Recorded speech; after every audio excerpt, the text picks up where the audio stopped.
వేళలు మారడం, కనీస శారీరక శ్రమ లేకపోవడంతో రోగాలు పరిగెత్తుతున్నాయని కేపీహెచ్బీ కాలనీలోని సహస్ర క్లినిక్ డాక్టర్ హరిచంద్రారెడ్డి హెచ్చరించారు. షుగర్, బీపీ, మతిమరుపు, అజీర్తి తలెత్తుతున్నాయన్నారు. జంక్ ఫుడ్ తినడం, నైట్ షిఫ్ట్లు చేయడం, పగలు నిద్రపోకపోవడం, సెల్ ఫోన్, కంప్యూటర్ వాడకం కూడా ఇందుకు దోహదం చేస్తున్నాయని అన్నారు. చిన్నపిల్లలు సైతం ఒబేసిటీ, మధుమేహం బారిన పట్టడానికి శారీరక శ్రమ లేకపోవడమే కారణంగా చెప్పారు. ఆడుకునే వెసులుబాటు ఉండాలన్నారు. సమయానికి తిండి, నిద్ర, వేకోనే లేవడం, ఆటలు ఆడటం, వేగంగా నడవడం ప్రతి ఒక్కరూ అలవాటు చేసుకోవాలని సూచించారు. నిద్రలేమి సమస్యకు సరైన చికిత్స, మందులు అందుబాటులో ఉన్నాయన్నారు.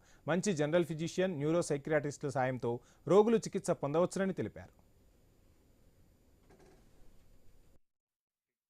అంటే ఆడ్ టైమింగ్స్ లో తినడం వల్ల గ్లూకోజ్ దాని మెటబాలిజం కానీ అటువంటివి, so risk of diabetes, risk of obesity, బరువు పెరగడం, ఇవన్నీ. అండ్ యూజువలీ వీళ్ళు ఇట్లా ఆడ్ టైమింగ్స్ ఉండేసరికి ఇది ఆన్లైన్ ఫుడ్ ఆర్డర్ చేయడము, ఏదో ఒకటి జంక్ ఫుడ్ తినేసేయడం, ఇట్లాంటివి కూడా జరుగుతాయి.